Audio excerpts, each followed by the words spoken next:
हरियाणा के गुरुग्राम में M3M बड़े बिल्डर ने लोगों के साथ धोखाधड़ी की है। इस बिल्डर के खिलाफ पहले भी कई धोखाधड़ी के मुकदमे दर्ज हैं। इससे पहले भी M3M के मालिक बसंत बंसल सहित उनके बेटे को सीबीआई ने गिरफ्तार किया था। मनी लॉन्ड्रिंग केस में 500 करोड़ से ज्यादा के हेराफेरी के आरोप में बड़े बिल्डर का धोखाधड़ी से पुराना नाता है। कोई न कोई बिल्डर लगातार मार्केट से धोखा दे रहा है। आपको बता दें, मार्केट में लगातार धोखाधड़ी की जा रही है। जनता को लूटा जा रहा है। जनता की मेहनत की कमाई एक एक पाई जोड़कर बिल्डर माफिया को दी जाती है, लेकिन वही बिल्डर माफिया जनता को लगातार धोखा दे रहे हैं। M3M का ये प्रोजेक्ट गुरुग्राम के सेक्टर 113 में आलीशान तरीके से लगभग 68 एकड़ में बनाया जा रहा है। इसमें कमर्शियल एंड रेजिडेंशियल सोसाइटी बनाई जा रही है। बिल्डर माफिया द्वारा जनता से पहले पैसे लिए अब फ्लैट देने को तैयार नहीं। कुछ लालची बिल्डरों ने अपने लालच के लिए ऐसे लोगों के साथ धोखाधड़ी करके उनके सपनों को चकनाचूर कर दिया। मामला हरियाणा के गुरुग्राम के सेक्टर 113 के M3M नाम की कंपनी के लोगों से पहले तो एडवांस बुकिंग के नाम पर लाखों रुपए लेने के बाद अब लोगों से 40% ज्यादा रुपए की मांग की जा रही है। पीड़ित लोगों ने M3M के सेल्स ऑफिस में धरना दिया और बिल्डर पर अपने साथ धोखाधड़ी का आरोप लगाया। लोगों ने M3M के मालिक बसंत बंसल पर लोगों से धोखाधड़ी का आरोप लगाया और बसंत बंसल चोर है जैसे नारे भी लगाए। हम सरकार से गुजारिश करते हैं कि इसकी जांच करवाई जाए। इसमें बसंत बंसल 500 करोड़ की धोखाधड़ी लोगों से कर रहा है और इसलिए इसकी जांच होनी चाहिए और न्याय मिलना चाहिए। हमने जुलाई 2021 में बुक की थी, इनका प्री लॉन्च हुआ था। इसके बाद में रेरा के रूल के हिसाब से 10% जो पे करना था वो हमने कर दिया। जब हमने फॉर्म और EOI भरा था तो उसमें रेरा नंबर लिखा हुआ था। पूरे प्रोजेक्ट 52.5 एकड़ के ऊपर में जो रेरा नंबर चाहिए था वो पूरा लिखा हुआ था। उस रेरा नंबर को देखते हुए हमने 10% रेरा के रूल के हिसाब से हमने पे किया। उसके बाद में रेरा के वो रूल के हिसाब से हमें 1 से 2 महीने के अंदर बुला के BBA कराना चाहिए।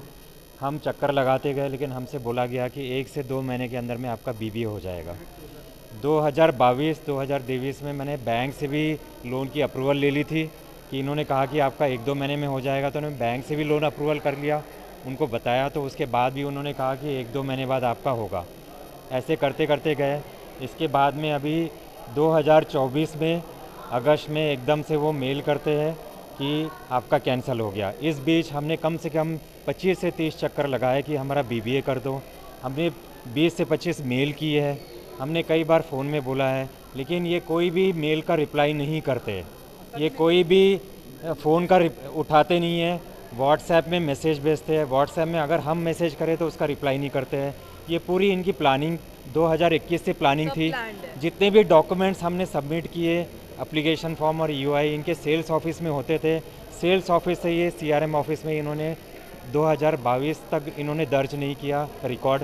सारे रिकॉर्ड इनके जो है वो छुपे हुए होते हैं, सारे अकाउंट्स छुपे हुए होते हैं।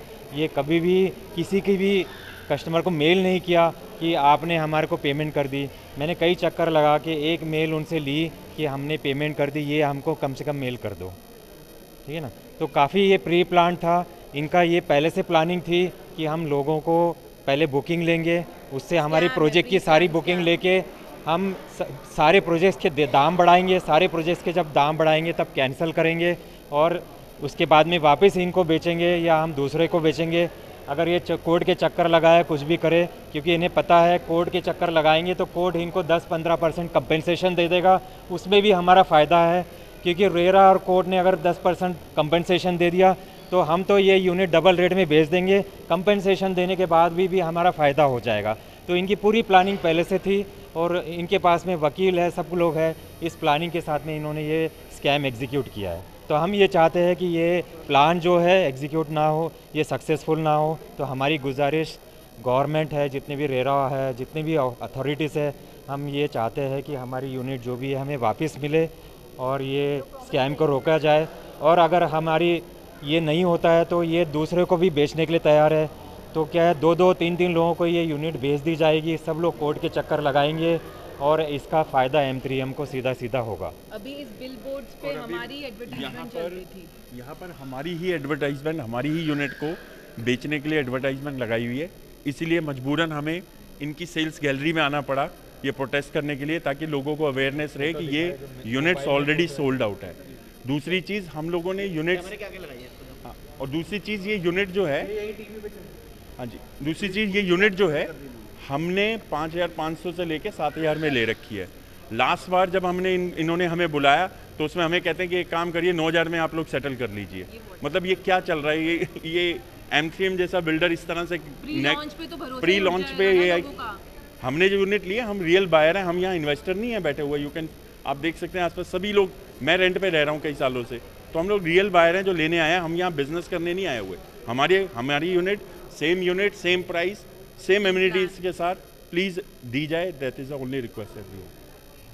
जो स्कीम निकाल दी 10-20 की, वो गवर्नमेंट एम्प्लॉइज़ का निकाल रही थी, उनको पूरा बेनिफिट दे सकें, लेकिन आज बिल्कुल जीरो हैं। इस तरीके को बिल्कुल मान नहीं रही। 300 और 500 परिवारों को इन्होंने बिल्कुल बेघर कर दिया और अलग से डिवाइड एंड रूल खेल रहे हैं। ये अलग अलग से फ़ोन कर रहे हैं, हमें इतना पैसा दे दो, अलग से इतना बढ़ा के दे दो, हम आपके यूनिट आपको हम अप्रूवल दे देंगे। अलग से एक को सिंगल अलग अलग से फ़ोन कर रहे हैं। अभी भी यहाँ से इन्होंने कुछ लोग बुला लिए दूसरी जगह कि वहाँ मीटिंग हो रही है, तोड़ रहे हैं, यानी कि वहाँ उन्होंने 4 घंटे बैठा के रखा है और बिल्कुल उन्होंने मीटिंग नहीं की। अच्छा, अब जो डिमांड है आपकी वो किस तरीके से पूरी हो पाएगी, क्या लगता है आपको? डिमांड है कि हमारा जो बेसिक जो रेट है वो उसी पे हमें दिया जाए। सारा प्लान जो उनको जो हमने उसमें टर्म्स एंड कंडीशन एप्लीकेशन भरने के समय दी थी, तब दिया जाए। एप्लीकेशन भरने के समय भी इन्होंने लगता है कोई रेरा का गलत नंबर दिया होगा। पैसा रेरा अकाउंट में लिया है? रेरा अकाउंट में लिया, कैसे लिया? क्योंकि रेरा तो उस समय आया नहीं था। इसकी भी तहकीकात करनी चाहिए। इन्होंने फेज़ 1